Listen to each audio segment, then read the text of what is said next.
وعباد الرحمن الذين يمشون على الأرض هونا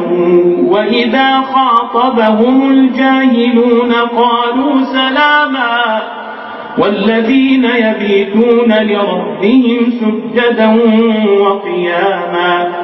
والذين يقولون ربنا اصرف عنا عذاب جهنم إن عذابها كان غراما إنها ساءت مستقرا ومقاما والذين إذا أنفقوا لم يسرفوا ولم يقتروا وكان بين ذلك قواما والذين لا يدعون مع الله إلها آخر ولا يقتلون النفس التي حرم الله إلا بالحق ولا يزنون ومن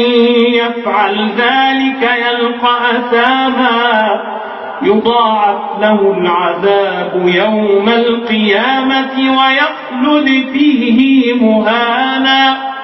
إلا من تاب وآمن